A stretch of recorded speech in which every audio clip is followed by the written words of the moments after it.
আল্লাহর ওলি কাকে বলে, কি ধরনের ইমাম আমাদের চিন্তা করে। কেউ হারাতে পারেনি কোনোদিন, কোনো দিন তাকে কোনো প্রশ্ন করে কেউ হারাতে পারেনি। মন খারাপ হচ্ছে আপনাদের না? হ্যাঁ, কোন দরজার ওলি ছিলেন? হ্যাঁ, সেই সময় এক শ্রেণীর মূর্খ মহিলারা, শিক্ষিত মহিলারা, তারা সকলে আসলো ইমাম আজমের কাছে। ও ইমাম আজম, জি। ইমাম আজম রহমতুল্লাহ আলাইহির কাছে চলে গেছে সরাসরি নি, তার মাধ্যমে, খাদেমের মাধ্যমে, সরাসরি না। অনেকে কয় যে সরাসরি কোনো ওলি কোনো মহিলার সাথে দেখা করেন নাই। আমরা তো আদনা দরজার একেবারে নাই। তাদের সাথে ও আব্দুল কাদের জিয়া রহমতুল্লাহ বলেন, বা বাউদ্দিন নকশবন্দ রহমতুল্লাহ বলেন, মোজাদ্দেদ আলফে সাঈদ রহমতুল্লাহ বলেন, অথবা হযরত মঈনুদ্দিন চিশতি আজমির সাজি রহমতুল্লাহ বলেন, বা ইমাম আজম রহমতুল্লাহ, এগুলার তো পশম কেন, পেশাবের সাথে তুলনা আছে কিনা সন্দেহ আছে। ঠিক না? ঠিক তো এখন। কিন্তু পশ্চিম হলো, আমি আপনাদের বলতে চাই, এই দরজার হয়েও আমরা গুনাহগার। আমরা অনেকভাবে চেষ্টা চালিয়ে যাচ্ছি কি করে আল্লাহকে মানা যায়। ঠিক না? ঠিক। তাহলে ইমাম আজম কেমন মানতেন? কথা বুঝতেছেন না? ইমাম আজম রহমতুল্লাহ আলাইহির কাছে আমরাই মহিলার কাছে যাচ্ছি না, তাহলে ইমাম আজম যাইতেন না? আমরা মহিলাকে আসতে দিচ্ছি না। আমাদের লাখ লাখ মহিলা, পুরুষ মহিলা ভক্ত আছে, আসতে দিলে আসবে না? আসা পারবে?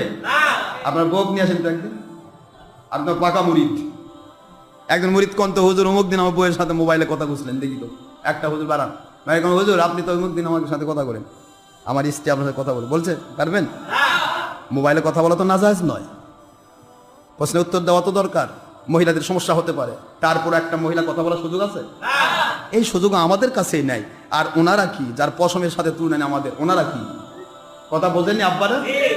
তাকওয়ার বিষয়টা বুঝবেন। ওলি আউলিয়া কাকে বলা হয়? তারা তো সেই দরজা। মহিলারা আসছে, ইমাম আজম রহমতুল্লাহ আলাইহি, জি আপনি তো সব বিষয় পারদর্শী, অনেক কথা জানেন। আল্লাহ পাক একটি জায়গায় আমাদেরকে জুলুম করেছে। নাউজুবিল্লাহ। কোন জায়গায় জুলুম করেছে? কাজে আপনি ওয়াজের মধ্যে বলেছেন, কোরআন শরীফের সূরাতুন নিসার 3 নম্বর আয়াত, ফানকিহু মা তাওবা লাকুম মিনান নিসা। বুঝতেছেন আপনারা? মাসনা ওয়া থুলাসা ওয়া রুবা ফাইন খিফতুম আল্লা তা'দিলু ফাওয়াহিদাতান আও মালাকাত আইমানুকুম। আয়াত শরীফে দেখতে করতে হলে আল্লাহ পাক বললেন পুরুষরা 4টা বিয়ে করতে পারবে। তাহলে আমরা মহিলারা কি হলাম? আমরা কেন 4টা করতে পারবো? প্রশ্নটা কি খারাপ? আসলে খারাপ নয়। মহিলা 4টা করতে পারবে তো? না।